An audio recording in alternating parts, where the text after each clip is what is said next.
The Snatch. Under the blanket, Sophie waited. After a minute or so, she lifted a corner of the blanket and peeped out. For the second time that night, her blood froze to ice and she wanted to scream. But no sound came out. There at the window, with the curtains pushed aside, was the enormous, long, pale, wrinkly face of the giant person, staring in. The flashing black eyes were fixed on Sophie's bed. The next moment, a huge hand with pale fingers came snaking in through the window. This was followed by an arm as thick as a tree trunk. And the arm, the hand, the fingers were reaching out across the room towards Sophie's bed. This time, Sophie really did scream, but only for a second, because very quickly the huge hand clamped down over her blanket and the scream was smothered by the bedclothes. Sophie, crouching underneath the blanket, felt strong fingers grasping hold of her, and then she was lifted up from her bed, blanket and all, and whisked out of the window.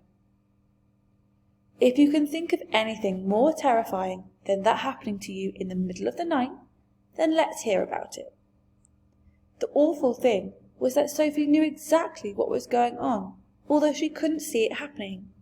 She knew that a monster, or giant, with an enormous, long, pale, wrinkly face and dangerous eyes had plucked her from her bed in the middle of the witching hour and was now carrying her out through the window smothered in a blanket. What actually happened next was this. When the giant had got Sophie outside, he arranged the blanket so that he could grasp all four corners of it at once in one of his huge hands, with Sophie imprisoned inside. In the other hand, he seized the suitcase and the long trumpet thing, and off he ran. Sophie, by squirming around inside the blanket, managed to push the top of her head out through a little gap just below the giant's hand. She stared around her. She saw the village houses rushing by on both sides.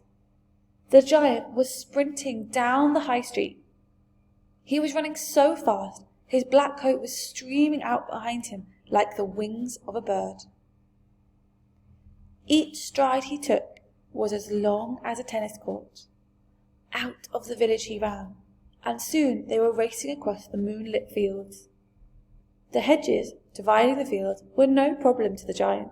He simply strode over them. A wide river appeared in his path. He crossed it in one flying stride. Sophie crouched in the blanket, peering out.